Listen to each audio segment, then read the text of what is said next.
The universe operates on principles we understand: physics, chemistry, the fundamental laws of cause and effect.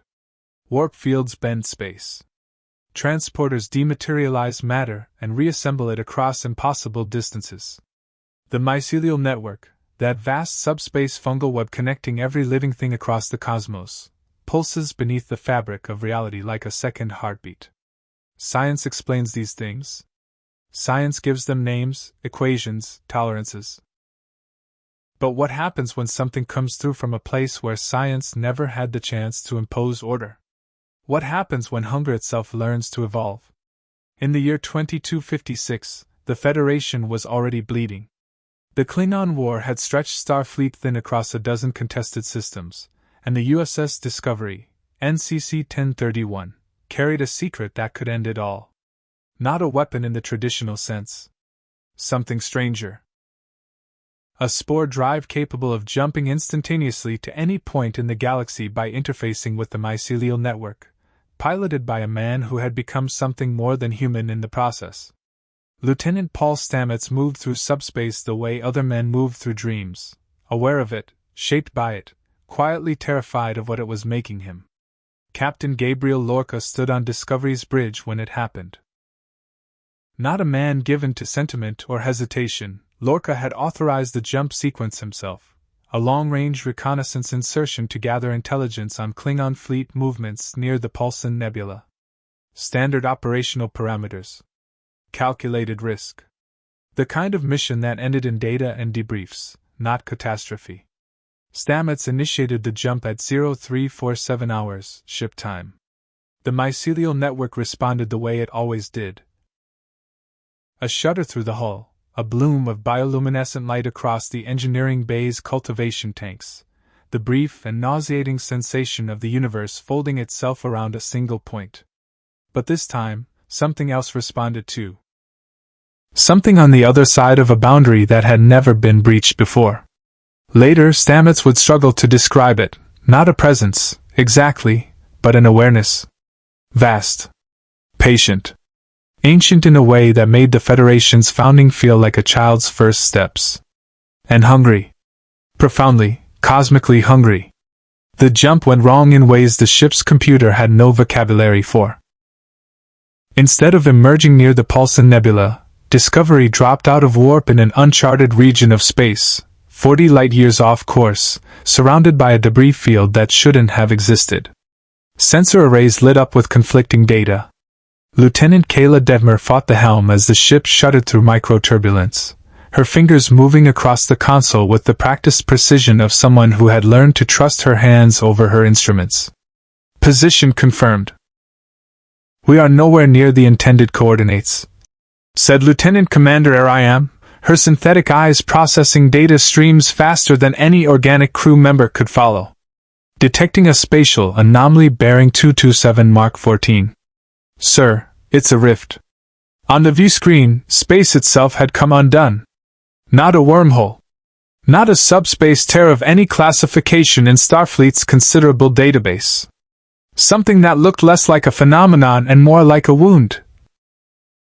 Ragged at the edges, pulsing with a deep violet light that made the bridge crew instinctively lean away from their consoles. The debris field surrounding them wasn't asteroid fragments, or the remnants of a destroyed ship. The pieces were organic. Massive, curved sections of something biological, chitinous and dark, still faintly warm on the thermal sensors. "Life signs?" Lorca asked. Michael Burnham looked up from her science station, and for a moment she said nothing. In her career she had catalogued anomalies, first contacts, and phenomena that defied classification. What the sensors were showing her defied something deeper than classification. It defied the basic assumption that life, in all its infinite diversity, followed certain recognizable rules. "Thousands," she said. "Captain, I'm reading thousands of life signs. And they're moving." Through the rift, in the heartbeat before Discovery's crew fully understood what they were seeing, the vanguard of the Zerg Swarm entered the Star Trek universe for the first time. They came as they always came.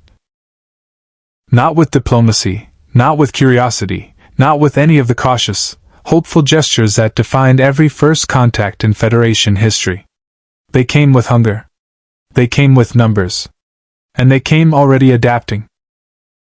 The first bioship through the rift was the size of a Constitution-class starship, its hull a living mass of carapace and sinew, propelled by membrane wings that shouldn't have functioned in vacuum but did, because the swarm had long since evolved past the need for physics to cooperate. It was followed by 6 more. Then 12. Then the sensors lost count. "Red alert," Lorca said quietly. "All hands to battle stations." The klaxon sang through Discovery's corridors, and somewhere deep in the engineering bay, Paul Stamets pressed his hand against the cultivation tank and felt the mycelial network shudder beneath his palm like a living thing recoiling from a predator. He didn't know yet what was coming through that rift. But the network did. And it was afraid. If you want to see more characters and civilizations collide with the Star Trek universe, hit that subscribe button and drop the name of a crossover you'd want to see in the comments below. Live long and prosper. Now let's see what happens when evolution itself declares war on the Federation. Standard First Contact Protocol required a hailing frequency, a universal translator attempt, and the assumption, however strained, that intelligence implied the capacity for dialogue. The Federation had made contact with gaseous entities, crystalline lifeforms, beings of pure energy, and species whose concept of communication bore no resemblance to anything humanoid minds could naturally process. In every case, the universal translator had eventually found a foothold. A pattern. A frequency. Some thread of meaning to pull. Commander Michael Burnham was the best first contact mind on Discovery's crew, possibly in the fleet. She had grown up on Vulcan, trained in logic and xenoanthropology with equal rigor, and she had spent her career believing that understanding was always possible if you were willing to look hard enough. She opened a hailing frequency before Lorca could countermand the instinct, her fingers moving with quiet urgency across her console. "This is Commander Michael Burnham of the USS Discovery, representing the United Federation of Planets.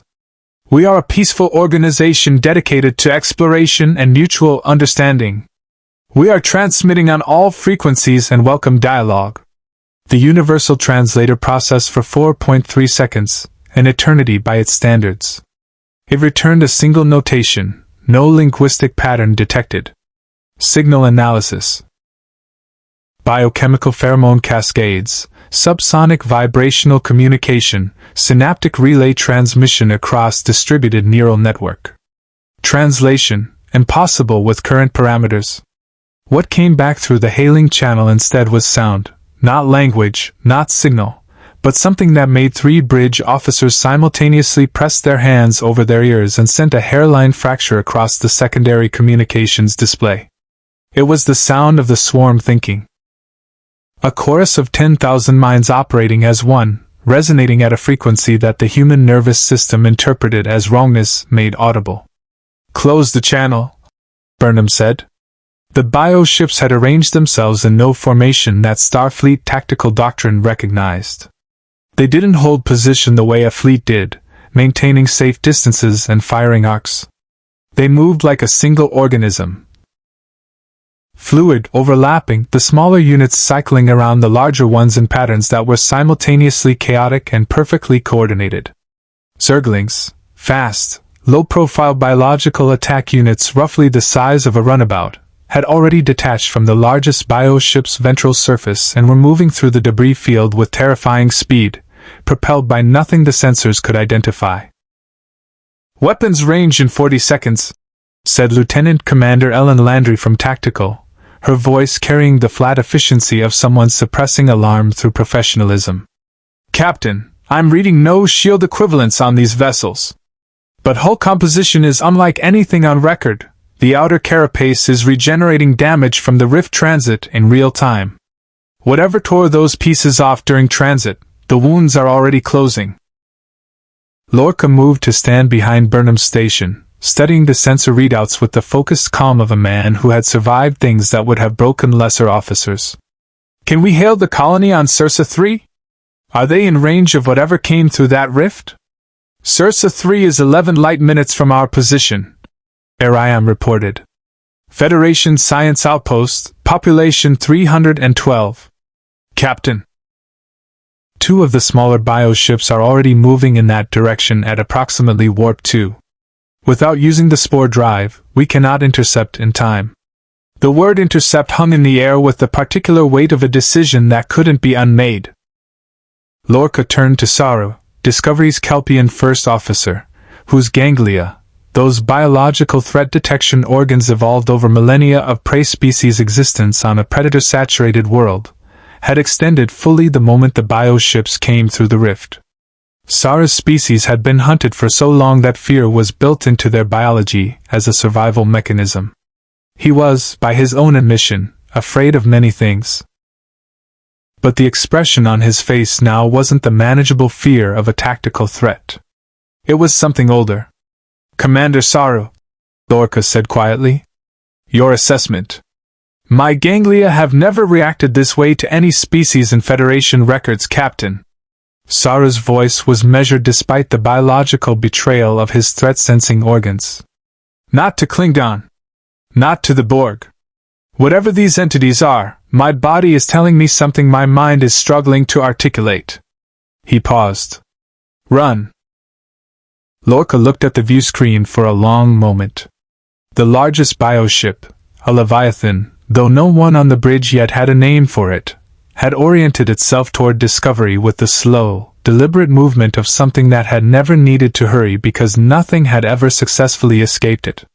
Along its ventral surface, organic apertures were dilating open, each one ringed with tissue that pulsed with bioplasmic energy.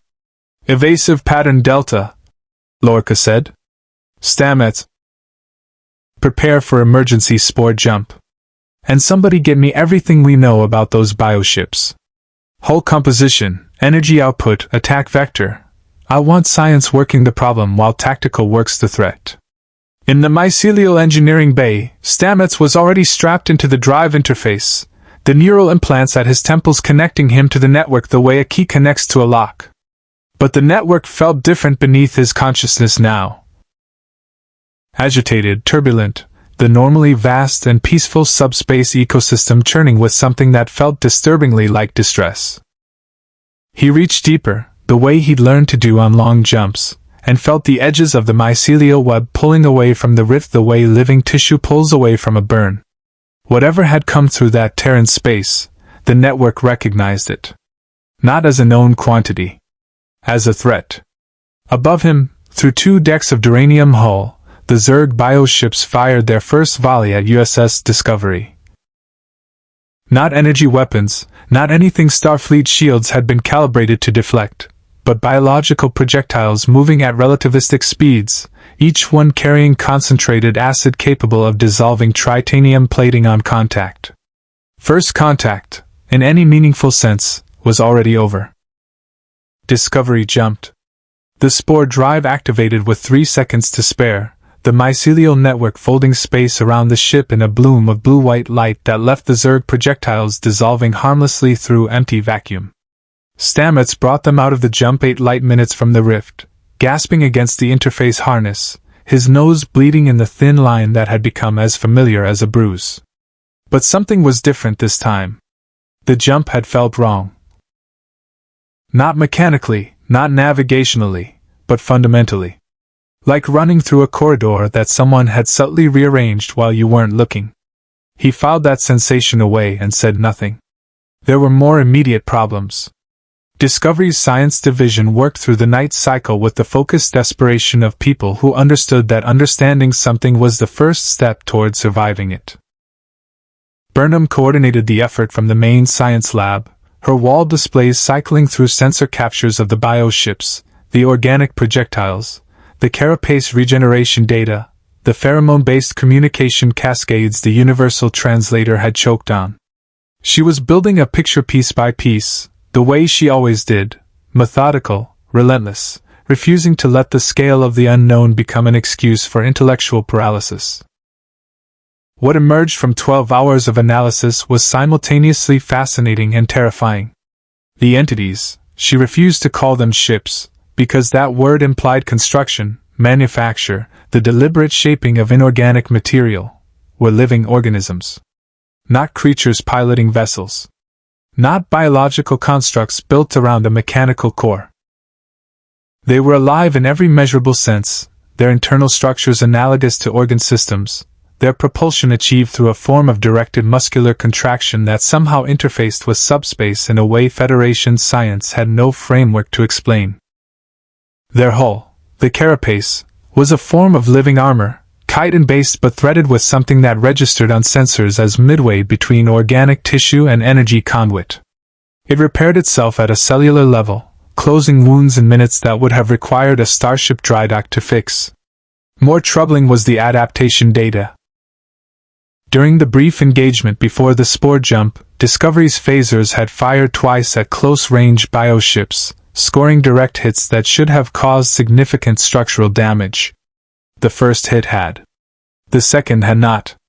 In the approximately 90 seconds between the two phaser bursts, the targeted bioship's carapace had restructured itself at the molecular level, reorienting its chitin lattice to deflect the same energy frequency. Not shield technology. Not any technology at all.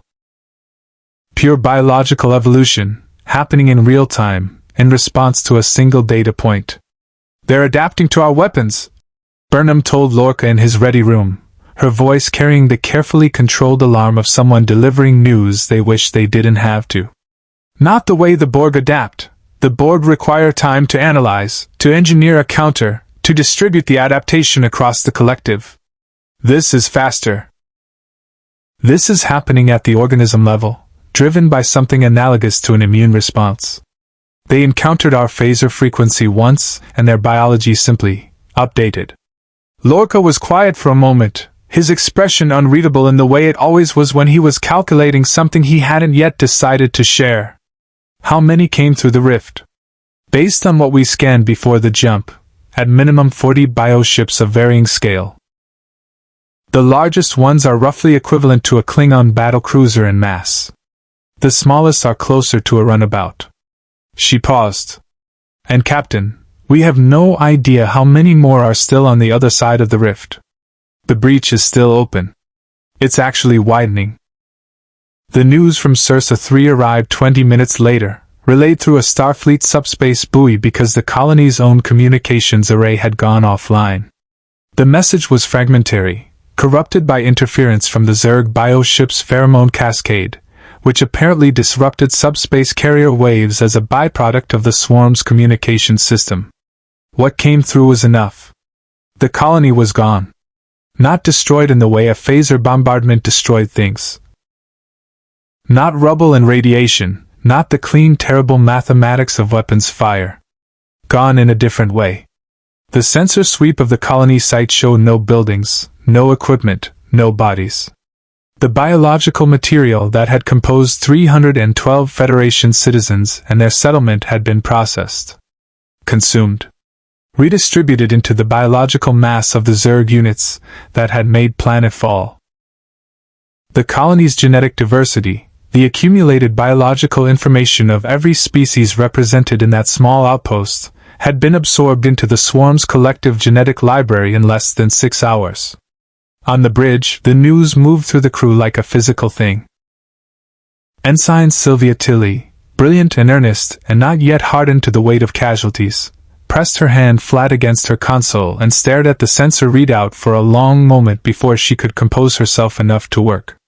Lieutenant Detmer flew the ship with the same precision she always did, because that was the only thing she could control. Sarah's ganglia had not retracted since the rift opened. He suspected they wouldn't for some time. What the sensor sweep of Sursa 3 also showed, what Burnham noticed and flagged immediately, because Burnham noticed everything, was something growing at the colony's former coordinates. Organic structures, rising from the processed earth with impossible speed. Spires of chitin and sinew. Structures that weren't architecture in any civilization's sense of the word, but served the same organizational purpose. The Zerg weren't just consuming the planet. They were claiming it. They were building a hive. In a federation that was already fighting a war it couldn't afford, in a quadrant already fractured by Klingon aggression and political instability, something had just arrived that didn't care about any of it. Something that looked at 312 lives and saw only raw material. The Prime Directive had no clause for this. Starfleet's rules of engagement had no protocol.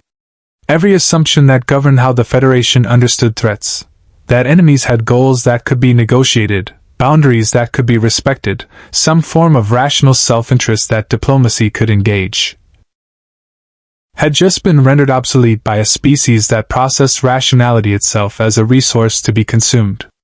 Burnham stared at the growing hive structures on the sensor display and understood, with the cold clarity that defined her best and worst moments, that the Federation was not prepared for this. Not remotely. The war with the Klingon had taught Gabriel Lorca many things, most of them ugly. It had taught him that principles were luxuries that survived contact with reality only when someone was willing to pay their price in blood. It had taught him that the Federation's faith in diplomacy as a universal solvent was, in certain circumstances, a form of institutional naivety dressed up as moral superiority. And it had taught him that the hardest decisions weren't the ones between right and wrong, but between wrong and catastrophic. Requesting a ceasefire with the Klingon Empire was wrong by any conventional measure. The war was active. Starfleet Command had issued no such authorization. The political implications alone, a unilateral ceasefire request from a single starship captain, bypassing the Admiralty entirely, would end careers and possibly courts-martial. The Klingon would likely interpret it as weakness, as an opening to press their advantage, as confirmation of every contemptuous thing they believed about Federation resolve. Lorca requested it anyway. He composed the message himself, in his ready room, with the door locked and no record made in the ship's official log. He addressed it to General Cole of House Corps, whose fleet had been operating in the same contested sector for 3 weeks, and whose intelligence network was sophisticated enough that they had almost certainly already detected the rift and the bioships emerging from it. Lorca was not a man who believed in burying bad news. He was a man who believed in controlling it. The message was 12 seconds long. It contained sensor data from Discovery's encounter with the Zerg Vanguard, the process remnants of Sursa III's colony, and the growing hive structures on the planet's surface. It contained no apology, no diplomatic language, no acknowledgement of the war currently being fought between their respective civilizations. It ended with a single sentence that Lorca delivered with the flat certainty of a man who had already done the math. Whatever this is, it will consume us both before it's finished, and a Federation and Klingon Empire at war with each other will fall faster than ones fighting the same direction. He sent it on a frequency that Klingon military communications monitored but Starfleet Command did not. Then he went back to his bridge and waited. The response came in 4 hours. Faster than he'd expected, which told him something important about what Klingon sensors had already observed. It wasn't from General Cole. It came from Rel, a Klingon commander whose reputation within the Empire's complex political landscape was considerably more nuanced than most of her counterparts. She was a student of history, of strategy, of the long view, unusual qualities in a culture that celebrated the immediate glories of combat over its consequences. She appeared on the viewscreen with the composed authority of someone who had already made her own calculations and arrived at the same uncomfortable conclusion. Captain Lorca. Her Federation standard was precise, lightly accented, entirely deliberate. We have observed the breach. We have lost a scout vessel to the organisms that emerged from it. A pause that carried the weight of Klingon pride bending against Klingon pragmatism. The crew fought with honor. The organisms did not grant them a warrior's death. They were. She stopped. Selected a different word than whatever she'd started with. Processed. The word landed on Discovery's bridge with the particular silence of something that needed no elaboration. I am authorized to discuss terms of temporary operational cooperation. Rel continued. Not a ceasefire. Klingon do not declare ceasefire. Consider it a shared hunt. The same prey. Different hunters, same direction. Lorca almost smiled. That'll do. What followed was not a ceasefire in any formal sense. The war continued on paper, in Admiralty communiques and political chambers and the strategic calculations of people far from the rift. But in the contested space around what was already being designated Zerg Incursion Zone 1 on Discovery's tactical displays, a USS Starship and 3 Klingon battle cruisers began sharing sensor data with the careful, suspicious cooperation of 2 people who had agreed to stop shooting each other only because something worse had arrived at the party. L'Rell's tactical officer transmitted the scout vessel's final sensor logs before it was destroyed. The data was fragmentary but invaluable, closer-range readings of the Zerg units than Discovery had managed before the spore jump, captured by a crew that had kept their instruments running even as their ship was being consumed. What it showed refined Burnham's threat assessment in ways that made the situation measurably worse. The Zerg weren't simply adapting to individual weapons' frequencies. They were sharing adaptation data across units in real time, the same way the Borg collective distributed tactical information, but faster, because the Zerg's communication mechanism wasn't technological. It was biological. Pheromone cascades and synaptic relay transmissions moved adaptation data through the swarm the way nerve impulses move through a body, instantaneous across short ranges, slightly degraded but still functional across the distances between bioships. A Zergling that encountered a new weapon on a planet's surface could theoretically share its adaptive response with a Leviathan in orbit within minutes. "They're not a fleet," Burnham told the combined briefing. Discovery's senior staff on one side of the viewscreen, L'Rell and her senior officers on the other, an image that would have been inconceivable 48 hours ago. "They're a single organism distributed across multiple bodies. Defeating individual units doesn't degrade the swarm's overall capability the way destroying individual ships degrades a fleet. The information those units carry gets absorbed back into the hull the moment they're in range of another unit." She pulled up the Sursa 3 data. "And when they consume biological material, they don't just gain mass. They gain genetic information. Every species represented in that colony, human, Andorian, Tellarite, Balian, is now part of the swarm's genetic library. They can potentially incorporate biological adaptations from any species they consume." The silence on both sides of the viewscreen had a quality to it that transcended the usual tensions of a Federation Klingon military briefing. L'Rell leaned forward, her dark eyes moving from Burnham to Lorca with an expression that was, beneath the armor of Klingon composure, something close to what a human would call dread. "Then we must not allow them to consume further. Every world they process makes them stronger." "Agreed," Lorca said. "Which means we need to stop thinking about how to fight them and start thinking about how to close that rift." He looked at Stamets' face on the secondary display. The engineer had joined the briefing remotely from the mycelial bay, his expression carrying the particular distraction of someone listening to 2 conversations simultaneously. "Stamets. The network. Talk to me." Stamets blinked, refocusing. "The rift is anchored to a mycelial node," he said. "A junction point in the network. Think of it like a major intersection where multiple pathways converge. The spore jump that went wrong hit it at exactly the wrong angle and tore it open.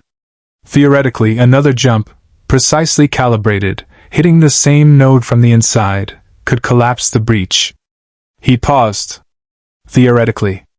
And practically?" Lorca asked. Stamets was quiet for a moment that lasted slightly too long. "Practically, I'd need to navigate through the mycelial network while it's in active distress, hit a precise coordinate that exists in subspace rather than normal space, and execute a controlled collapse of a dimensional breach from inside it." Another pause. "While whatever is on the other side of that breach is actively pushing through." No one on either side of the viewscreen said anything. "I'll need time to calculate it," Stamets said. "And we'll need to keep the swarm occupied while I do." L'Rell straightened in her chair with the expression of someone who had just been handed a problem that was, at minimum, comprehensible. Keeping enemies occupied was something Klingon understood. "Then we fight," she said. "And we make it count." The message from Starfleet Command arrived while Discovery was running dark, holding position in the shadow of a gas giant 3 light minutes from the growing hive on Sursa 3. It came through standard command channels, encrypted to captain's eyes only, flagged with the kind of priority designation that meant someone very senior was paying very close attention. Lorca read it twice, his expression giving nothing away, then deleted it from the official ship's log with the practiced ease of a man who had done similar things before. The message was not from Admiral Cornwell. It was not from the Admiralty at all, in any official capacity. It identified itself as originating from a Starfleet administrative division whose name Lorca recognized immediately, and whose existence he was technically not supposed to acknowledge. A designation that appeared in no public Starfleet record, carried no insignia, and maintained no official roster of personnel or operations. Section 31. The message was brief and clinical in the way that messages from people who considered themselves beyond accountability tended to be. It acknowledged the Zerg incursion. It acknowledged the loss of Sursa III. It expressed what it called strategic interest in the biological adaptive mechanisms demonstrated by the swarm, specifically their capacity for rapid evolutionary response to weapons technology, and their method of genetic information absorption through consumption. It noted that these properties, if properly studied and potentially harvested, could represent a significant tactical advantage for the Federation in its ongoing conflict with the Klingon Empire. It ordered Lorca to capture specimens, not to contain the threat, not to close the rift, not to protect the remaining inhabited worlds in the sector. To capture living Zerg units, multiple specimens of varying scale if possible, and deliver them to coordinates that resolved, when Lorca ran them through Discovery's navigational database, to an unmarked facility in deep space that appeared on no official Starfleet chart. Lorca sat with the deleted message for a long time, doing the kind of thinking that didn't show on his face. He did not share the message with his senior staff. What he did instead was quietly instruct AIM to flag any unauthorized subspace transmissions originating from within Discovery's own crew, and to do so without logging the instruction in the ship's official records. Then he went back to his bridge and continued planning the operation to keep the Zerg occupied while Stamets calculated his jump. He was not naive enough to believe Section 31 would simply wait. The operative arrived 2 days later, inserted via a shuttle that materialized from warp with no advance notice, and requested docking clearance using command override codes that outranked Lorca's own. He was a human male, middle-aged, with the kind of unremarkable appearance that was itself a form of camouflage, the face of someone you would forget having seen. He introduced himself as Carlyle, offered no rank or division affiliation, and shook Lorca's hand with the smooth confidence of a man who had never once in his career needed to explain himself to anyone. "Captain," Carlyle said, in Lorca's ready room, with the door closed and the internal sensors displaying the particular feedback loop that indicated someone had introduced a localized signal dampener into the room without asking permission. "You received our communication." "I received a communication," Lorca said. "We're not asking you to abandon your primary objective. Close the rift, that's still the priority. But before you do, we need samples. Genetic material at minimum. Living specimens if the opportunity presents." Carlyle's tone was that of someone explaining something obvious to someone they were generously choosing not to condescend to. "What these organisms can do, the adaptive speed, the biological assimilation of genetic data, that's not a threat, Captain. That's a resource. Applied correctly, that kind of adaptive biology could end the Klingon War in months." "Applied correctly," Lorca repeated. "We have containment protocols. We have facilities specifically designed for." "You have facilities," Lorca said, "that I guarantee have never encountered anything like what came through that rift. Your containment protocols were designed for threats you could classify. You cannot classify this." He leaned forward slightly. "Carlyle. One Zerg unit consumed 312 people and a fully equipped Federation science outpost in 6 hours. It didn't destroy the outpost. It ate it. Genetically processed it. And got smarter doing so. You want to put that in a box in a deep space facility and study it." Carlyle's expression didn't change. "We want to understand it. Understanding it isn't the problem. Surviving it is. The conversation ended without resolution, which both men understood meant it hadn't ended at all. Carlyle was given quarters, standard visitor accommodation, on a deck that Ariam was quietly monitoring at Lorca's instruction. And the operative settled in with the patient stillness of someone who was accustomed to waiting for circumstances to move in his direction. What none of them knew yet was that Section 31 had already acted independently of Lorca's cooperation.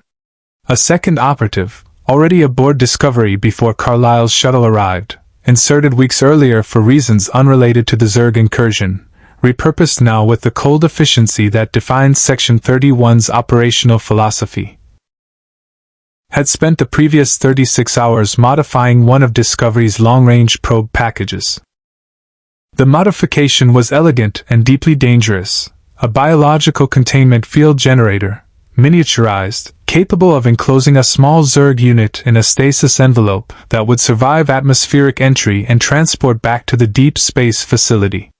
The probe launched at 0219 hours, ship time, while most of Discovery's crew was in their off-cycle. It headed toward Sursa 3 in the growing hive at a trajectory calculated to look, on sensor sweeps, like debris drift. It reached the hive's outer perimeter and activated its capture sequence at 0347 hours, the same time, coincidentally, that Stamets had initiated the original jump that tore the rift open. Whether the universe appreciated this symmetry was impossible to say. What was certain was the result. The containment field engaged around a Zergling unit that had been patrolling the hive's outer boundary. The Zergling, fast, lethal, possessed of a biological complexity that Section 31's analysts had catastrophically underestimated, took approximately 4 seconds to analyze the containment field's energy frequency. It took another 3 seconds to restructure the chitin along its forelimbs into a configuration that disrupted the field's emitter nodes. The containment field collapsed. The Zergling was free. But the probe's transponder was still active, broadcasting on a Starfleet frequency. And the swarm, which had until this moment been focused on consolidating the Sursa 3 hive and sending exploratory units toward the next nearest inhabited system, now had a Starfleet signal to follow. Within minutes, the Zerg's collective attention, that vast, distributed, pheromone-linked awareness that constituted the swarm's equivalent of strategic thought, shifted toward the source of the probe's origin point. Toward the gas giant. Toward Discovery.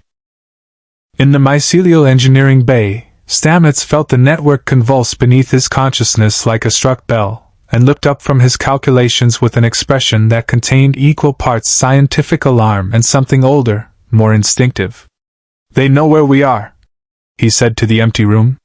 Then the proximity alert began to scream.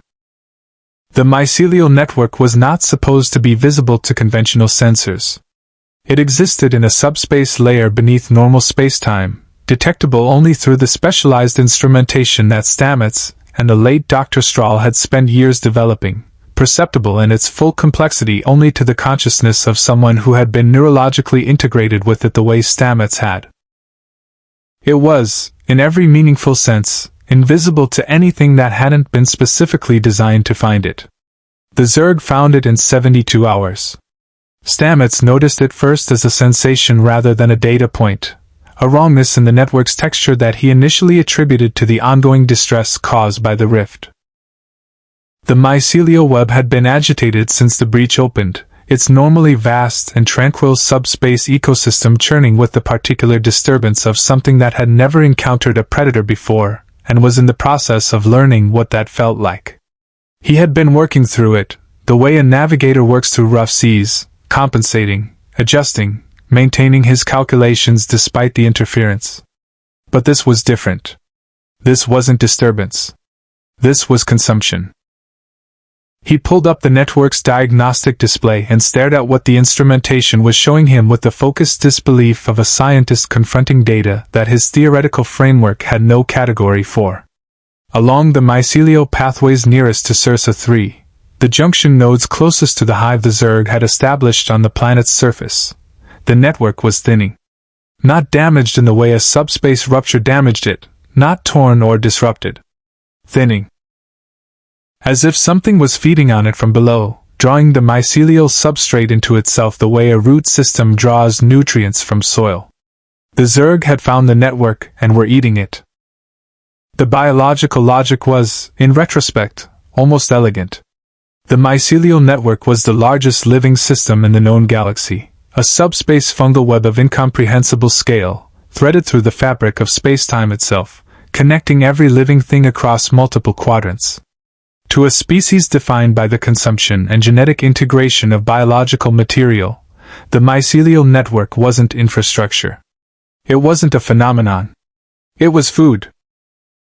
The largest, most nutrient-dense food source the swarm had ever encountered, and it was everywhere, and it was apparently delicious. Stamets brought this information to Lorca with the barely contained urgency of someone who understood exactly what it meant and needed the captain to understand it just as quickly. "If they consume enough of the network," he said, his voice carrying the strained precision of a man keeping panic at a functional distance through sheer intellectual discipline, "the spore drive stops working. We lose our ability to jump. We lose our tactical advantage, our ability to close the rift from the inside, our ability to move faster than the swarm can track." He paused. "That's the immediate problem. The larger problem is what happens to the network itself." Lorca looked at him steadily. "Tell me the larger problem." "The mycelial network connects all living things. It's not metaphorical, it's literal. Every organism in this galaxy has some connection to the network at a subspace level, whether they know it or not. If the Zerg consume enough of it, they're not just degrading a transportation system." Stamets pressed his hand flat on the console between them, a gesture that was half emphasis and half something more personal. The instinct of someone who had been neurologically bonded to the thing he was describing its imminent destruction. They could collapse the entire ecosystem. Every living thing in this galaxy connected to the network could be affected. We're talking about a subspace extinction event. The word extinction settled into the room with the particular gravity of a word that had never before been used in a sentence that applied to everything. Lorca was quiet for 4 seconds. Stamets counted them. "How long do we have before the consumption reaches critical threshold?" "At current rate of degradation, 6 days. Maybe 7 if the network's own regenerative capacity keeps pace with the feeding, but I don't think it will." The Zerg adapt. Once they've optimized their consumption mechanism for mycelial substrate, the rate will accelerate. Stamets met Lorca's eyes. "We needed to close that rift yesterday, Captain. We needed to close it the day it opened." The tactical situation had simultaneously become both clearer and more desperate. The Zerg were not simply an invasion force that could be engaged militarily and repelled through sufficient application of firepower. They were a biological process. Consumption at a cosmic scale, operating on timelines that made conventional military response feel like arguing with a glacier. Every hour the rift stayed open was another hour the swarm consolidated its foothold, another hour the mycelial network degraded, another hour the Zerg's genetic library expanded with new material absorbed from Sursa 3 and whatever else they'd encountered in their exploratory sweeps of the surrounding systems. Rel received the updated intelligence with characteristic Klingon directness. Her response, transmitted from her battlecruiser IKS Dug, was a single sentence that managed to compress both strategic clarity and a warrior culture's fundamental relationship with existential threat into 11 words. "Then we must give Stamets the time he needs to work." What that meant, practically, was a holding action. 3 Klingon battlecruisers and the USS Discovery arraying themselves between the Zerg's expanding operational zone and the mycelial nodes Stamets had identified as most critical to his jump calculation, the subspace junction points that had to remain intact for the rift-closing maneuver to work. Protecting invisible infrastructure against a species that could sense it through mechanisms no Federation instrument could fully map. The first engagement happened at a node point designated MN7 on Stamets' charts, a mycelial junction in open space, invisible to everyone except Stamets and, apparently, the Zerg. A bioship of mid-range scale, somewhere between a scout and a leviathan in mass, had oriented toward the node with the purposeful movement of something that knew exactly what it was looking for. L'S lead battle cruiser, the Dug, intercepted it at close range. Klingon disruptors firing in full spread, the distinctive green-white energy bursts that had been the last thing countless Federation crews had seen now directed at something that made the Federation and the Klingon Empire look, in this moment, like distant cousins united by mutual peril. The bioship took the first disruptor spread across its dorsal carapace and shuddered, genuinely shuddered, a massive biological convulsion that suggested the Klingon weapons were causing real damage. It turned toward the Dug with a speed that belied its mass. The organic apertures along its ventral surface dilated open. What it fired wasn't the same biological projectile it had used against Discovery. The projectile was faster, the acid payload more concentrated, and the targeting solution eerily precise, as if the bioship had studied the Dug's defensive patterns during the fraction of a second between the disruptor impact and its own return fire, and adjusted. The Dug's port shield took the impact and held, but barely. L'S damage report came through on Discovery's bridge with the clipped efficiency of a commander who refused to let urgency become alarm. Port shields at 40%. The organism adapted its projectile velocity between shots. We are adjusting firing pattern. Burnham watched the engagement from Discovery's bridge, running the numbers she'd been running since Stamets' warning, and arrived at a conclusion that she brought to Lorca with the directness that had always been her defining professional quality, for better and worse. The holding action buys us time, she said. But the Zerg will adapt to Klingon disruptors the same way they adapted to our phasers. Slower, maybe, because the energy frequency is different, but they will adapt. We're not fighting a battle of attrition we can win. She pulled up the mycelial network diagnostic on the main display, the thinning pathways near Sursa 3 visible as darkening threads in the vast luminous web. We're fighting a clock. On the display, another thread went dark. The Klingon fought the way Klingon always fought, with everything they had, at maximum intensity, holding nothing back for a retreat they had collectively decided not to plan for. It was, in purely tactical terms, both their greatest strength and their most exploitable vulnerability. Against conventional enemies, the ferocity was decisive. Against an enemy that learned from every exchange, that incorporated each weapon impact as data and each casualty as genetic information to be absorbed and improved upon, the relentless full-commitment style of Klingon combat was providing the Swarm with an extraordinarily comprehensive education. General's Aide Commander Koveth, commanding the IKS Naj-WI, the smallest of L'S 3 battle cruisers, recognized this first. He was younger than most of his counterparts, educated in military strategy at the Klingon War College with a curriculum that had, unusually, included analysis of Federation tactical doctrine alongside traditional Klingon combat philosophy. He understood, in a way that pure-blooded honor culture sometimes struggled to accommodate, that there was a difference between fighting bravely and fighting intelligently, and that the former without the latter was simply a more glorious form of losing. He transmitted his assessment to L'Rell on a secured channel. The Zerg were adapting to disruptor frequencies across the fleet simultaneously, the adaptation distributed through the Swarm's pheromone network so that a bioship engaged by the Dug was sharing its defensive adjustments with bioships engaged by the Naj-WI and the third cruiser, IKS Vorn, in real time. Firing the same weapon repeatedly at the same target class was, at this point, roughly equivalent to handing the enemy a technical manual. Every shot was a lesson. L'S response was immediate and characteristically decisive. Rotate firing frequencies on a randomized cycle, coordinate the rotation across all three battlecruisers and Discovery through Burnham's science team, and force the Zerg's adaptation mechanism to chase a moving target rather than lock onto a stable frequency. It wasn't a solution. It was a way of slowing the problem down. It bought them approximately 4 hours.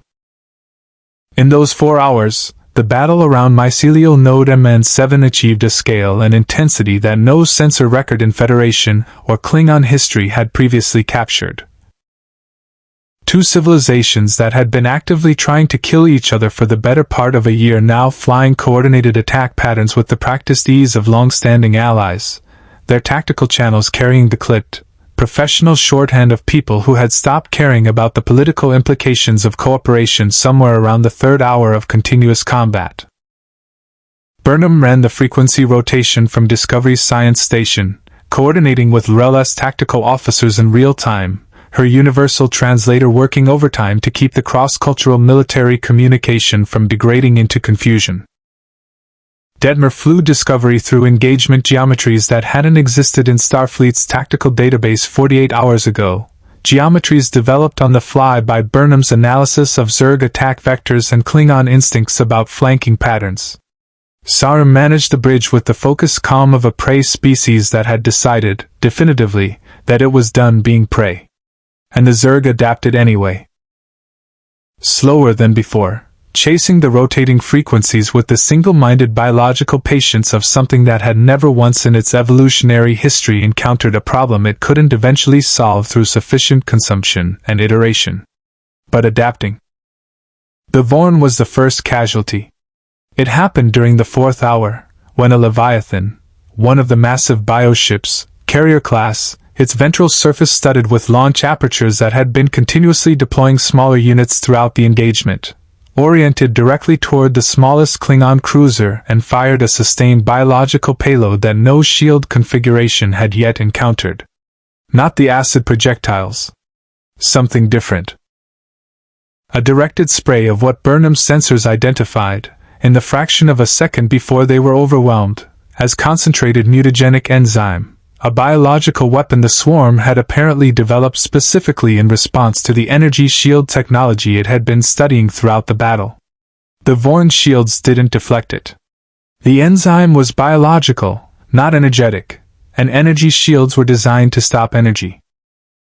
It passed through the shield envelope like water through a screen and hit the hull directly. The hull, tritanium and duranium composite, the standard construction material of Klingon military vessels, began to break down at a molecular level within seconds. Not explosively. Methodically. The enzyme worked the way all Zerg biological processes worked. With patient, optimized efficiency, deconstructing the material it encountered into component molecules and beginning the process of incorporation into the Swarm's biological mass. The Vorn's crew of 214 fought until the hull breaches made it impossible. The last transmission from Commander Vec, the Vorn's captain, was not a distress call. It was a death song. The traditional Klingon warrior's declaration broadcast on open frequencies, raw and uncompromising, heard simultaneously on the bridges of the Dug, the NAJ-WI, and USS Discovery. On Discovery's bridge, no one spoke for the 3 seconds it lasted. Then everyone went back to work, because that was the only available response that meant anything. L'Rell's voice came through on the tactical channel, stripped of everything except operational necessity. The organism used a new weapon. Burnham, I need a counter. Working on it, Burnham said. She was already working on it. She had been working on it since the moment the enzyme hit the Vorn shields, pulling up every piece of biological data her science team had accumulated on Zerg carapace composition, reproductive biology, and chemical signaling. The enzyme was sophisticated. More sophisticated than anything the Swarm had demonstrated in the first days of the incursion. It had been developed in response to specific observed technology, which meant the Swarm was not just adapting defensively. It was innovating offensively. They're not just learning to survive our weapons, she told Lorca quietly, between tactical updates. They're learning to develop new ones. They're using everything they've observed about our technology and biology to create targeted counters. She pulled up the genetic absorption data from Sursa-3 alongside the enzyme analysis. The humans and Andorians and Balians in that colony, they're using that genetic information. Human biochemistry, Andorian antifreeze proteins, Balian chemical resistance. It's all in there. The Swarm consumed Federation citizens and used their biology to build a weapon against Federation shields. Lorca absorbed this with the expression of a man adding a new weight to a scale he was already holding with considerable effort. Can we counter it? I think so. Metaphasic shield modifications, rotating the shield frequency to include a biological filtration layer. It'll reduce overall shield efficiency by about 30%, but it should stop the enzyme. She was already transmitting the modification specifications to the DUG and the NAJ-WI. But Captain, this is the pattern. Every counter we develop, they study. Every adaptation we make, they incorporate. We are in a race we cannot win by fighting. The only way this ends is closing that rift. In the mycelial engineering bay, surrounded by the cultivation tanks whose bioluminescent glow had taken on an urgency it hadn't possessed before, Stamets was closer to his calculation than he'd been an hour ago and further from it than he needed to be. The network's distress was making precision work difficult. Like trying to thread a needle on a ship in rough seas, except the needle existed in subspace, and the rough seas were a cosmic-scale fungal ecosystem being consumed by an alien swarm. He reached into the network with the part of his consciousness that had become permanently entangled with it, feeling for the MN7 junction with the careful attention of a surgeon working by touch in the dark. The junction was there, damaged, thinned by the Zerg's feeding, but intact. Still navigable. Still capable of anchoring the jump he needed to execute. But there was something else there too. Something he hadn't expected, and couldn't immediately explain. A presence in the network, not the swarm's feeding, which had a texture like static, like interference, like something that belonged somewhere else forcing itself into a space it hadn't been invited into. This was different. Coherent. Organized. Something in the mycelial network that was aware of him the same way he was aware of it. Something that was, very deliberately, trying to communicate. Stamets opened his consciousness to it the way he'd learned to open himself to the network's natural resonance, with the careful, graduated attention of someone who had made first contact with the universe's largest living system and survived it. What came back wasn't language, wasn't imagery, wasn't anything his human nervous system had a direct translation for. But it was, unmistakably, a mind. Stamets did not tell anyone immediately.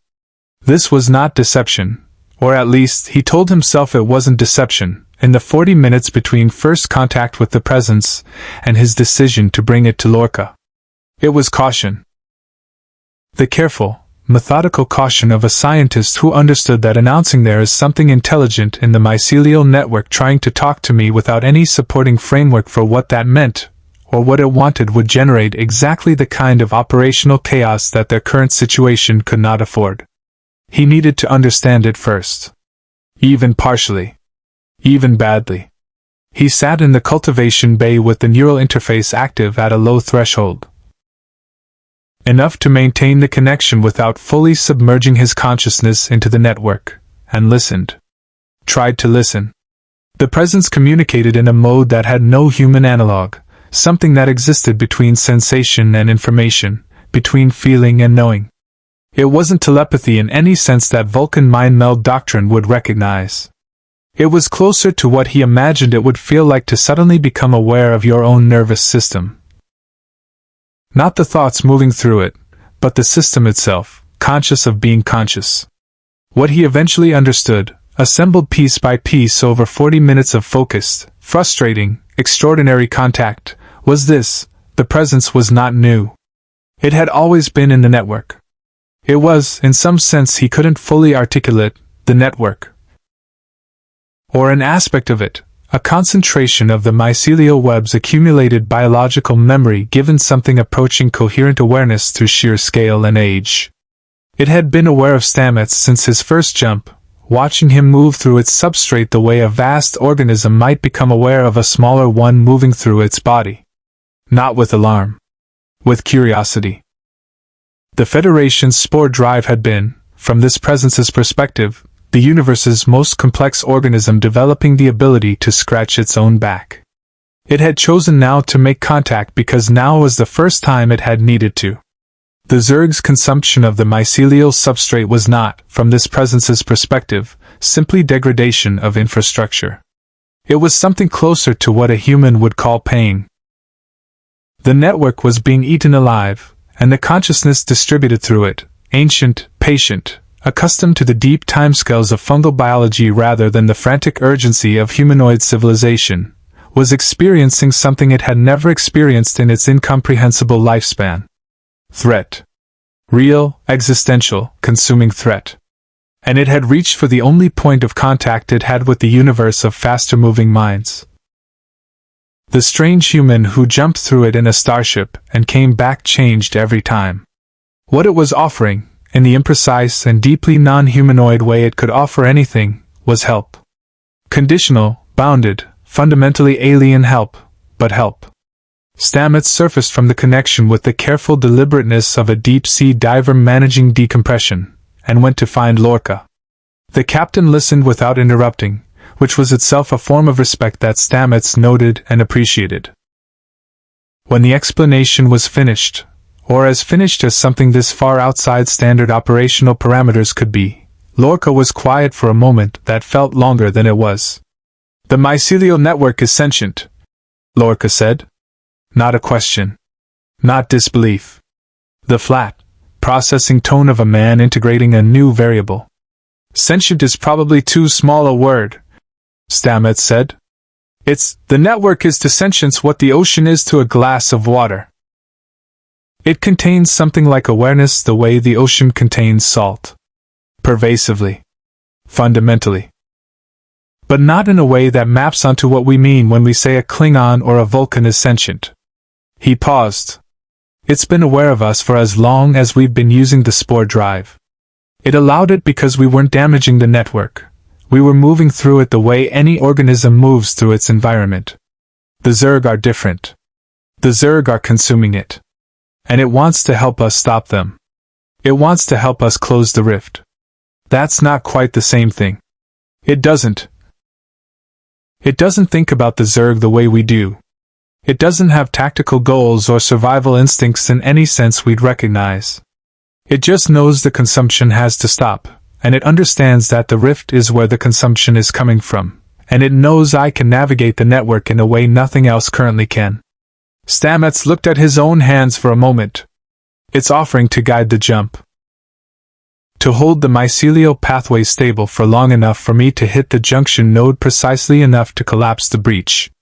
It can't do what I do, interface with normal space, execute the drive mechanics, and I can't do what it does, which is stabilize a subspace ecosystem from the inside while something is actively eating it. Together you can close the rift. Together we have a significantly better chance of closing the rift than I have alone. Yes. Lorca stood. What does it need from us? Time. And Stamets hesitated in the way he always hesitated when he was about to say something that he knew would complicate an already complicated situation. It needs the Zerg's feeding pressure reduced. Not eliminated. It knows we can't eliminate it. But reduced enough that it can stabilize the critical junction nodes long enough for the jump sequence to execute. Right now the consumption rate is too high. It's like trying to build a dam while the river is at flood stage. The tactical problem resolved itself into clarity that was almost a relief after the metaphysical complexity of everything surrounding it. Reduce feeding pressure on the mycelial network. Which meant drawing the Zerg away from the nodes. Which meant giving them something more immediately compelling to focus on than an invisible subspace food source. Which meant Discovery had to make herself a target. Lorca brought it to the senior staff and to Rel simultaneously, because the operation required both. Discovery would move to within close engagement range of the largest concentration of Zerg bioships, the Leviathan cluster that had been steadily feeding on the MN7 node junction, and present herself as a high-value target, executing spore jumps in rapid succession to maintain enough unpredictability to survive while drawing the swarm's attention away from the network's substrate. The Klingon cruisers would engage from multiple vectors to complicate the Zerg's targeting solutions, the metaphasic shield modifications providing enough protection against the mutagenic enzyme to keep them in the fight longer than the Vorn had survived. It was, by any rational tactical assessment, an extraordinarily dangerous plan. It required Discovery to absorb Zerg attention, and Zerg weapons. While Stamets sat in the cultivation bay with his consciousness half submerged in a sentient cosmic fungal network, executing the most precise navigational calculation in the history of the Spore Drive program, guided by an intelligence that communicated in sensation rather than language. Carlyle appeared on the bridge during the briefing, having apparently concluded that the operational tempo had reached a point where his presence could no longer be managed by staying in his quarters. He listened to the plan with the expression of someone running his own calculations, and when the briefing concluded he pulled Lorca aside with the particular insistence of a man who believed his priorities superseded the room's.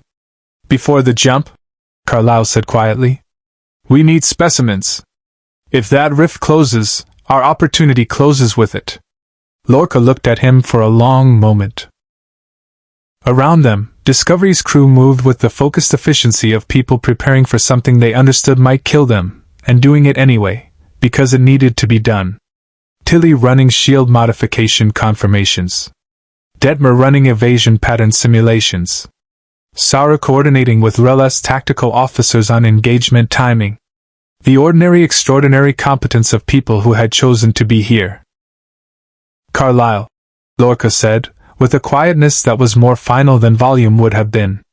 "If you interfere with this operation in any way at all, I will have you confined to quarters for the duration and file a full report with Admiral Cornwell detailing every communication Section 31 has sent to this vessel in the past week. Everyone." He held the operative's gaze. "We are done collecting specimens. We are closing the rift. Stand aside." Carlyle's unremarkable face was still for a moment. Then he stepped back, with the smooth, unhurried movement of a man who was recalculating rather than conceding, and Lorca returned to his bridge. In the cultivation bay, Stamets settled into the interface harness and reached for the network. The presence was there immediately, vast, patient, in pain, and ready. It wrapped around his consciousness the way the network always did, but differently now. Deliberately.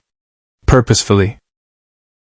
Two minds from incomprehensibly different scales of existence, making common cause against something that threatened them both. "Okay," Stamets said softly, to the universe's largest living thing. "Let's do this together." Discovery dropped out of warp at point-blank range from the Leviathan cluster with every weapon system firing before the jump had fully resolved. An aggressive opening that Lorca had calculated would accomplish two things simultaneously. It would demonstrate to the Zerg that this was not a reconnaissance pass or a probing action but a genuine sustained engagement worth responding to, and it would give Detmer the half-second of targeting opportunity she needed before the bioship's adaptive response kicked in and made the initial phaser frequencies obsolete. Detmer used her half-second with surgical precision. 3 direct hits on the nearest Leviathan's ventral launch apertures. The organic structures that deployed smaller Zerg units into battle, sealing 2 of them with focused phaser fire that superheated the biological tissue faster than the carapace could regenerate. The Leviathan convulsed, a massive biological shudder that rippled across its entire hull, and oriented toward Discovery with the slow, inexorable deliberateness of something very large that had just decided something very small required its complete attention. "Exactly as planned?" "Jump," Lorca said. Discovery folded through the mycelial network and emerged 400 kilometers to the Leviathan's port side, firing again before the bioship had fully registered the position change.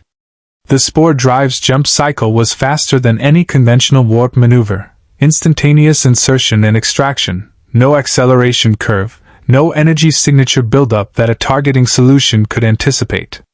Against conventional enemies it was decisive.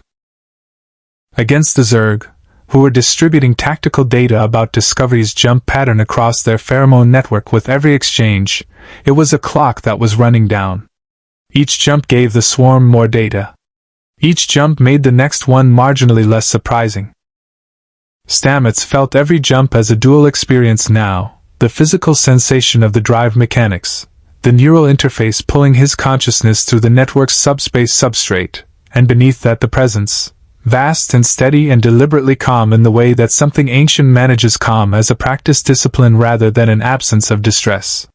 It was holding the mycelial pathways open around him the way a river pilot holds a channel navigable. Actively, continuously, expending something that Stamets could feel as effort even if he couldn't quantify it in any unit of measurement Federation science recognized. The feeding pressure on the MN7 node junction was dropping. Marginally. The Zerg bioships that had been consuming the mycelial substrate in that region were turning, reorienting toward the engagement, drawn by the pheromone cascade broadcasting Discovery as a high-value target. The plan was working. The cost of the plan working was that Discovery was absorbing an escalating volume of Zerg weapons fire. The mutagenic enzyme came on the third exchange, a sustained spray from the Leviathan's newly developed delivery apertures, different in configuration from what had destroyed the Vorn, already adapted to account for the metaphasic shield modification Burnham had distributed. The enzyme had been reformulated in the hours since the Vorn engagement, its molecular structure adjusted to penetrate the biological filtration layer at a different frequency. Discovery's modified shields held, but only partially. The outer filtration layer degraded under sustained contact, and the hull plating on the port side began showing early-stage molecular breakdown in a section 30 meters long before Burnham pushed through an emergency secondary modification that she had prepared for exactly this contingency. Port hull section 14 showing structural degradation, Ariam reported, her synthetic voice carrying the same measured precision it always did, which under current circumstances was either deeply reassuring or slightly unnerving depending on which crew member you asked. Integrity at 73% and holding with secondary modification active. How long can we hold it? Lorca asked. At current enzyme delivery rate. 11 minutes before hull integrity in that section falls below safe threshold. Stamets, Lorca said into the comm. Talk to me. In the cultivation bay, Stamets was simultaneously in two places, his body in the interface harness, sweat-drenched and twitching slightly with the neural feedback of rapid consecutive jumps, and his consciousness threaded through the mycelial network in a way that made the physical sensations feel distant and muffled, like sounds heard through deep water. The presence was with him, guiding his awareness toward the MN7 junction with the careful, deliberate attention of something that understood exactly what was at stake and had committed fully to this moment regardless of cost. The junction was visible now. In the network's terms, visible, which meant perceptible to his subspace-integrated consciousness as a convergence point of luminous mycelial pathways, a nexus where dozens of network threads came together in a structure of extraordinary complexity and fragility. The Zerg's feeding had thinned it significantly. Several of the peripheral pathways had gone dark entirely, consumed and incorporated into the swarm's biological mass. What remained was enough. Barely enough. But enough. I can see the junction, Stamets said, his voice carrying the distant quality of someone reporting from a long way away. I need 2 more minutes. Maybe 90 seconds if... The ship lurched.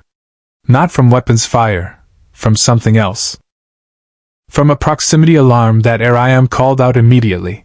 New contact. Bearing 045 Mark 22. Captain, it's a second Leviathan. It was running dark behind the debris field. It's been there since we arrived. The Zerg had set a trap. The second Leviathan was closer than the first, and it had spent the entire engagement observing Discovery's jump pattern, every emergence point, every firing solution, every evasion geometry Detmer had used. It had watched and learned and waited, and now it fired not at where Discovery was but at where it had calculated Discovery would jump to next, leading the target the way a hunter leads a moving animal. The biological projectile volley hit Discovery mid-jump, catching the ship in the fractional moment of mycelial transit, when shields were at their most vulnerable and hull integrity fields fluctuated with the dimensional transition. The impact was catastrophic in the specific, localized way that catastrophic impacts aboard starships manifested. A corridor section on Deck 7 explosive decompressed. Emergency bulkheads slamming down with the percussive authority of systems doing exactly what they were designed to do. 3 crew members who hadn't reached safety positions in time were lost to the decompression before the bulkheads sealed. The port nacelle took a direct hit that didn't destroy it but compromised the plasma flow regulators enough to reduce warp capacity to 60%. And in the cultivation bay, the impact threw Stamets against the interface harness with enough force to partially disconnect two of the neural interface nodes at his right temple. The connection to the network didn't sever. It fragmented. Like a signal breaking into static, the presence still there, still holding the junction pathways stable, but the communication channel between them suddenly full of interference, Stamets' perception of the network's subspace geometry blurring at the edges in ways that made precise navigation impossible. On the bridge, Rel's voice came through the tactical channel with the compressed urgency of someone managing multiple simultaneous crises. The second Leviathan is moving to cut off your jump vectors. It is learning your patterns, Lorca. You cannot jump again without it anticipating your emergence point. I'm aware, Lorca said, and his voice had the quality it got in the moments that defined him. Stripped of everything except the cold, clear functioning of a mind that performed best when the situation was worst. He looked at the tactical display. 2 Leviathans. Zerg units flooding the engagement space in numbers that were degrading the Klingon cruiser's ability to maintain clear firing lanes. Hull integrity compromised. Jump pattern compromised. Stamets partially disconnected from the network with 90 seconds of calculations still to execute. Carlyle appeared in the bridge doorway, and for once his expression had abandoned the smooth operative's mask entirely.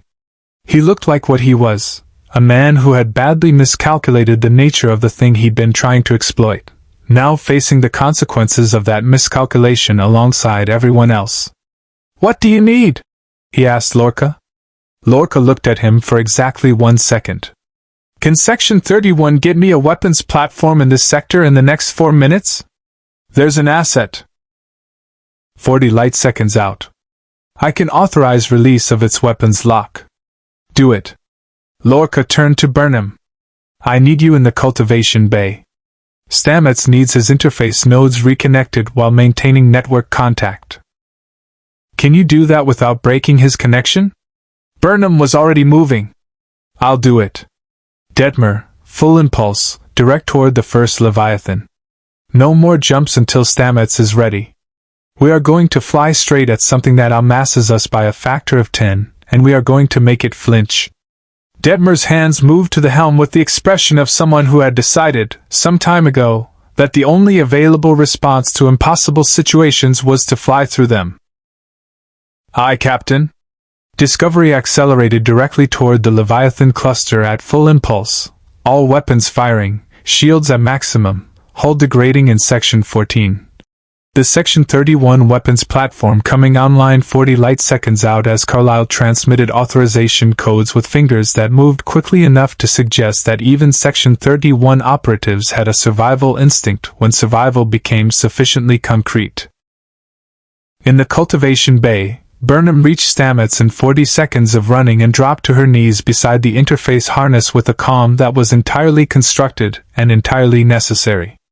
The disconnected neural interface nodes were visible, 2 small contacts at his right temple, partially pulled free by the impact.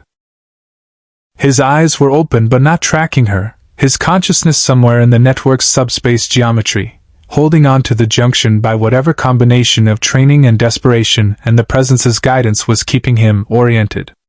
"Stamets," she said. "I'm going to reconnect the nodes. Don't move. Don't break the—" His voice was fragmented, words surfacing from a consciousness operating in 2 places simultaneously. "The presence is holding the junction. If I lose the connection now it won't be able to maintain." "I know. I'm not going to break it."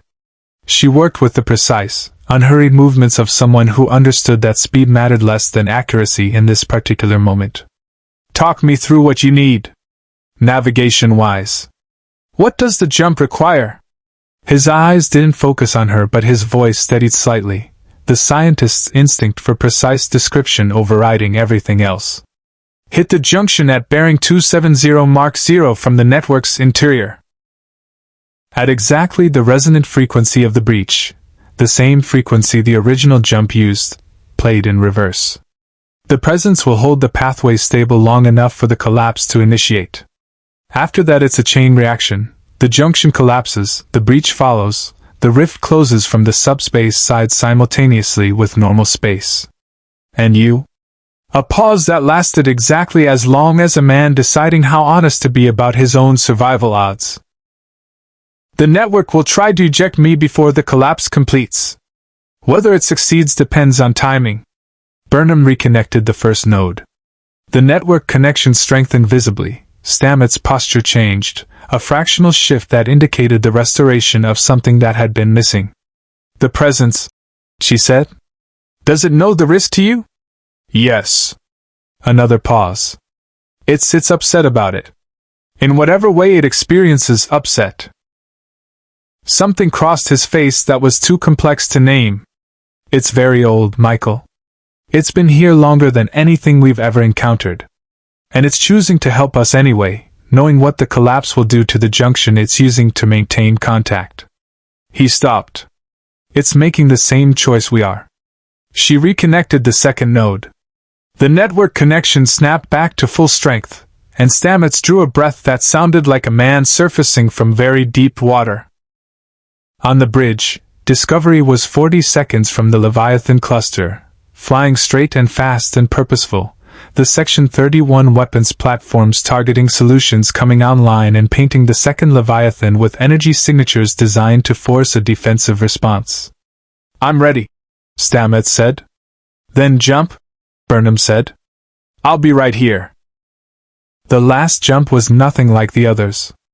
Every previous spore drive transit had possessed a quality that Stamets had struggled to describe to people who hadn't experienced it, a sensation of vast, luminous expansion, the mycelial network opening around his consciousness like a universe within the universe. Beautiful and strange and fundamentally welcoming in the way that something perfectly adapted to its environment is welcoming to anything that learns to move through it correctly. It had frightened him at first. Then it had become familiar. Then it had become something he suspected he would miss if it were ever taken from him, the way you miss a landscape you grew up in after moving somewhere else. This jump felt like running into a burning building. The network's distress was no longer background interference. It was the environment itself, the mycelial pathways scorched and thinned by Zerg consumption, the subspace ecosystem that had existed in undisturbed equilibrium for longer than humanoid civilization had been building fires now convulsing around the breach like tissue around a wound that refused to close. Stamets pushed through it with the guidance of the presence. That vast, ancient, patient awareness now fully committed to this single purpose, holding the damaged pathway stable through what he could only interpret as an act of concentrated will that had no human equivalent. The junction came into view in the network's terms, the MN7 nexus, battered and thin but intact, its convergence of mycelial threads still maintaining the geometric configuration that made it navigable. Beyond it, the breach was visible as an absence. A place where the network simply stopped, its pathways terminating at a boundary that led not to more network but to the howling, hungry void from which the swarm had come. Through it, Stamets could perceive, dimly, at the edge of what his human consciousness could process, the other side. The Zerg's origin universe. Vast and dark and alive with the pheromone cascade of uncountable billions of organisms, the full swarm pressing against the breach from the other side with the patient, inexhaustible pressure of a tide. They knew the rift was about to close. They were pushing. The breach was wider than it had been when he'd last seen it. The swarm's pressure from the other side actively expanding the tear, biological mass pressing through the dimensional boundary with the concentrated force of a species that had never encountered an obstacle it couldn't eventually overwhelm through sheer biological persistence. The junction was holding barely, the presence of stabilization effort visible as a luminous reinforcement of the damaged pathways, something being spent, Stamets understood, that could not be recovered. The presence was burning its own substrate to keep the junction navigable long enough for him to reach it. He moved through the network as fast as conscious navigation allowed, following the pathways the presence held open, arriving at the junction's edge with the sense of standing at the precipice of something irreversible. The calculation was complete. The bearing was exact. The frequency, the reverse resonance of the original jump that had torn the breach open, was loaded and ready in the drive mechanics, transmitted to the cultivation bay's control systems where Burnham's hands were on the manual override, prepared to execute the physical drive sequence that Stamets' consciousness couldn't manage from inside the network. "I'm at the junction," he said, his voice arriving in the cultivation bay from a very long way away. "Michael, execute on my mark." On Discovery's bridge, the battle had reached a particular intensity that existed just beyond the threshold of what tactical displays could meaningfully convey. The Leviathan cluster fully engaged, the Section 31 weapons platform pouring fire into the second Leviathan's dorsal surface in a sustained barrage that was buying seconds at the cost of the platform's own structural integrity. Rel's two surviving battlecruisers flying patterns that Kovath had developed on the fly to keep the smaller Zerg units from overwhelming Discovery's defensive perimeter. The porthole Section 14 was at 51% integrity. The breach was visibly widening on normal space sensors, a spreading violet wound in the fabric of space, organic Zerg mass pressing through its edges like something being born. Lorca watched it and said nothing. There was nothing to say. The outcome was in the cultivation bay now, and on every bridge that was buying time for the cultivation bay, and in the subspace geometry of a mycelial network making its own choices about its own survival. His job, in this moment, was to keep Discovery intact for 90 more seconds. "Detmer," he said, "keep us between that breach and the Klingon. Whatever comes through that rift in the next 2 minutes, it hits us first." Detmer flew. Inside the network, Stamets felt the presence make its final adjustment. The junction pathways locked into the configuration his calculation required, held stable by something ancient and vast choosing to spend itself on this moment. He felt, in the imprecise and deeply non-humanoid communication mode they developed across hours of contact, the presence's awareness of what the collapse would cost it. The junction was a concentration point of mycelial consciousness, not the whole of what the presence was, but a significant node of it, a place where its awareness was particularly dense and coherent. The collapse would damage it. Significantly. In ways that would take time to heal, measured in the deep timescales of fungal biology rather than anything a humanoid civilization would call soon. It held the junction open anyway. "Thank you," Stamets thought, knowing the sentiment would translate imperfectly but needing to transmit it regardless. Because some things needed to be said even when the vocabulary was insufficient. What came back was not language, but it was, unmistakably, acknowledgement. And beneath the acknowledgement, something that might, in a being operating on human timescales, have been called affection. "Mark," Stamets said.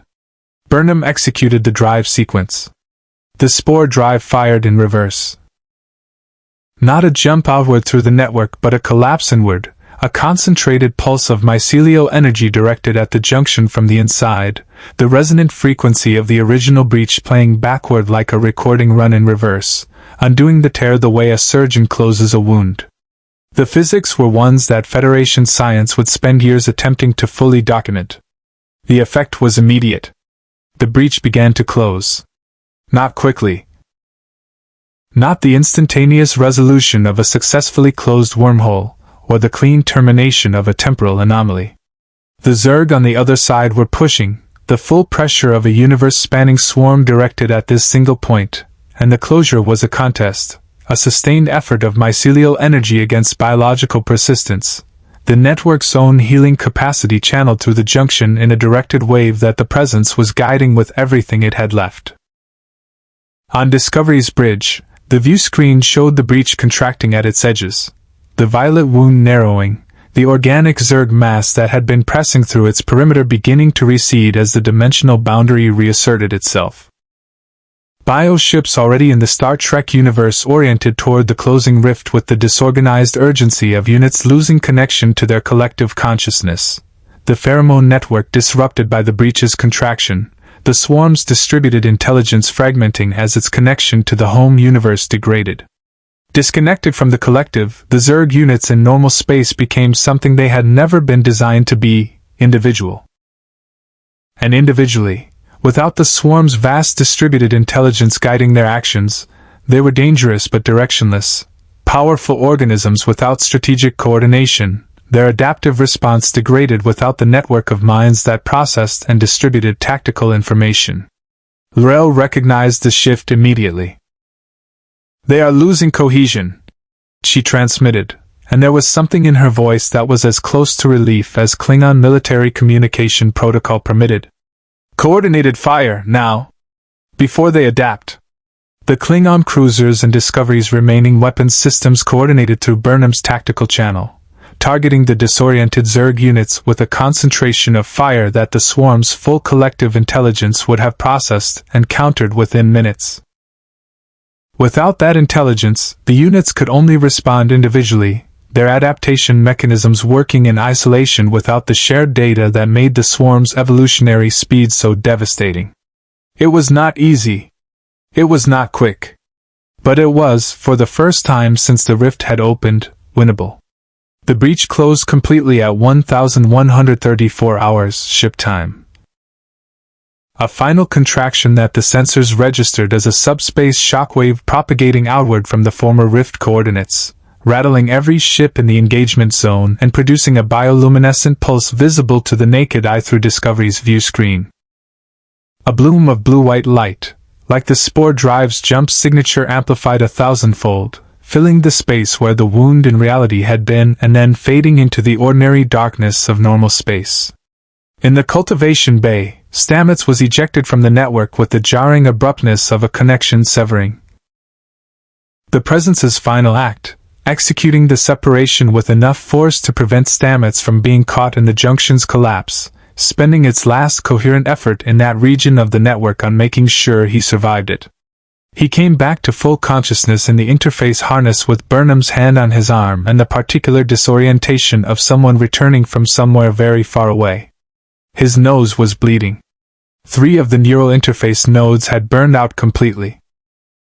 The cultivation tanks were cycling through a rapid bioluminescent pulse that none of the diagnostic systems could fully explain, the network expressing something in the only language it had available, in a frequency that Stamets understood without being able to translate.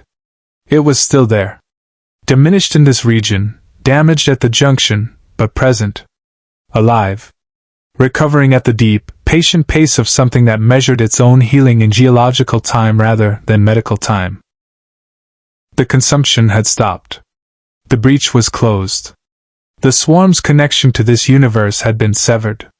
The Presence, before it withdrew from the junction's damaged pathways into the broader network, offered one final communication, imprecise, felt rather than understood, arriving in Stamets' consciousness like the memory of something rather than the thing itself. It would remember this. In the deep time of mycelial consciousness, in the slow accumulation of biological memory that constituted the network's experience of history, it would remember the strange human who moved through it in a starship, and the moment they had faced something vast and hungry together. Stamets sat in the harness for a long time after the connection faded, Burnham beside him, the sounds of Discovery's damage control teams working through the ship filtering down from the decks above. His hands were shaking slightly. He looked at them with the focused attention of someone checking whether a familiar thing still worked. "Did it work?" he asked, because he needed to hear it from someone outside his own head. Burnham looked at the diagnostic display. The mycelial network readings. Damaged, thinned in several regions, but stable and showing the earliest signs of regenerative activity at the junction coordinates, filled the screen with the quiet data of something that had survived. "It worked," she said. The rift was closed.